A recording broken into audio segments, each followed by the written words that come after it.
So this is information on the Lean Countdown diet, and I was exposed to this from my mentor Keegan Smith. I got fantastic results with it, and I'm sure you will as well. It's very, very simple.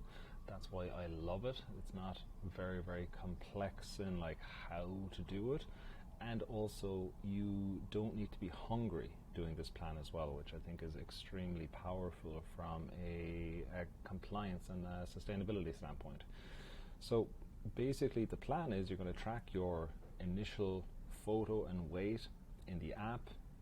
I'd recommend definitely doing your weight every day, but doing a morning photo as well is definitely a good idea, as long as it's not something that's causing you to become obsessive.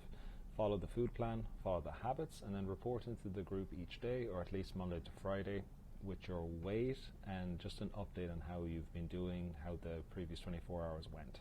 So this is the actual plan, and basically we're focusing on lean protein sources and low calorie veggies. That's basically all you're eating on your lean days, and then on your days off you're going to have either a fattier meal or a cheat meal. Now if you're over 12% body fat, which most of you are going to be, you are going to be getting better results by just focusing on a fattier meal. But again, this is still going to give you much better results than probably anything you've done before. Just be really conscious as well of those like meals on your off days. You know, just having a meal, but don't go off the rails completely. This is only for 28 days, so you can really just focus and get fantastic results. So 5 days of the lean days, 1 day off, 4 lean days, 1 day off, 3 lean days, 1 day off, 2 lean days, 1 day off, and then it's 1 day on, 1 day off until the 28 days is up. So really it's just the first 5 days is the really challenging part of this challenge. After that it gets easier, easier, easier. So this is where I really want you to have that focus over those initial 5 days. Now, what is considered lean? Well, chicken breast, lean beef, lean pork, lean lamb, liver, egg whites, low-fat fish, low-fat beef jerky, that type of stuff. Basically, the leaner the better, because it's going to be higher protein, lower fat, lower calorie, and you don't need to be hungry on this diet. This is the really important thing. So you can eat basically as much meat as you want, which for a lot of guys that could be up to 1 kilo of meat, and then focusing on low carb calorie veggies, so things like celery, cucumber, zucchini, tomatoes, bell peppers, spinach, mushrooms, cauliflower, green beans, asparagus, and broccoli.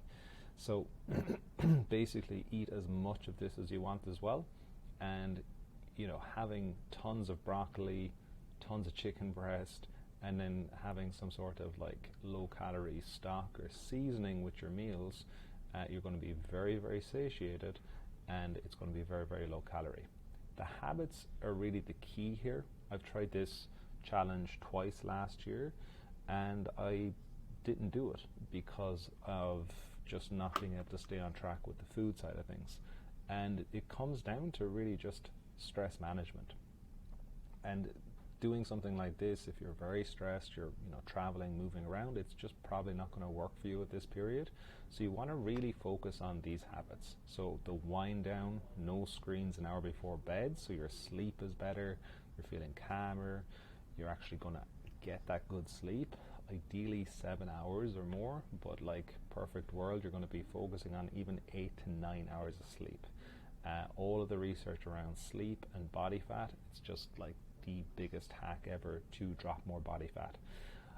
Train and walk without headphones. So again, this is another stress management hack. Obviously, if you're doing 10,000 steps a day, you might want to listen to something for some of that, but for the vast majority of the time, you are just focusing on the activity you're doing without distraction, aiming for 10,000 steps a day. And then this really helped me a lot. So focusing on down regulation activities. I did a lot of sauna. There's a really good sauna at the gym I go to. Things like meditation, writing, breath work, or going for a bath. All of these things are just going to help calm you down, calm the nervous system down, so it's going to be easier to deal with hunger pangs and stress eating issues. And then tracking the progress in the habit tracker is really good. literally just having it written down that, okay, today is like day 4 of day 5. Let's just say it's Tuesday, so tomorrow is Wednesday, and then on Thursday I have my, we'll say, day off. Just knowing that throughout the week is really, really powerful as well. So have your habit tracker and any habits you want to focus on. Now, this is perfect world. You don't need to do all of this stuff, but this is going to help you a lot. So with the intro statistics, you're going to take a good quality photo, either like a shirtless photo, bikini photo, and put that into your account. And then in the group, you can put in your name, your body weight, your height, and then your ideal body weight. So I'm 80 kilos, my ideal body weight this month is going to be 76. That's the goal, to drop 4 kilos. Okay? Now, with the frequently asked questions, hunger, first of all, make sure you're eating enough at each meal. But if you do feel a hunger pang, having like sparkling water can be really helpful. Desiccated liver capsules, berries and low-fat yogurt if you're really struggling. Having a bit more fat, also things like egg yolks, cream, and then having glutamine with high-fat cream. So this is like 10 to 20 grams of glutamine mixed with water with high-fat cream can be really, really helpful. Brushing your teeth, going for a walk without your headphones, doing some mobility work and focusing on your breath, writing out your bigger picture, so like, why are you doing this? And then also realizing that like the longest it's going to be is 5 days. After that, it's only going to be 4, 3, 2, or even just 1 day. So if you're getting pangs and it's like, okay, well, tomorrow I'm going to be breaking my fast, or I can, go off this. So it's not that big of an issue. How you should train, follow your program, but you ideally will be doing something daily now. So you are going to be upping your steps every day, but also focusing on some sort of strength and mobility work. So you might do the prep and push also, for like 10 minutes on your days that you're not following your program fully, okay? How should your meals be, or meat be prepared? So avoiding oils and frying is going to be ideal, or using small amount of oils or butter if you're doing that. Slow cooker is great, oven, and boiling is good as well. So I like to boil in stock with like chicken breasts and stuff, just slowly boil, and has very tender approach. So as long as you're just low fat, that's going to be the best thing. Something to watch out for as well is what's called keto flu. So if you've never gone low carb before, you will probably experience what's called keto flu. I've had a lot of experience with this because I've done the carnivore diet, I've done the ketogenic diet over the years, and basically this is when all of the carbohydrates are leaving your body and you're going from focusing on glycogen stores to focusing on fat as your fuel. Now, the big issue with going low carb as well, and this is a big part of why people lose a lot of weight in the first 1 to 2 weeks, is you lose a lot of water. So you lose electrolytes, and that's when you start feeling kind of crappy, okay? So increasing your salt intake is a huge part of being on a low carbohydrate diet. So upping your salt to 5 grams a day are the recommendations. This is if you're really strict. If you're still having carbohydrates, this mightn't be an issue. And also if you're really struggling with this, you can just add back in some rice or potato. Okay, the most important thing is you should feel safe. Don't be going crazy if this is your first time ever doing something like this.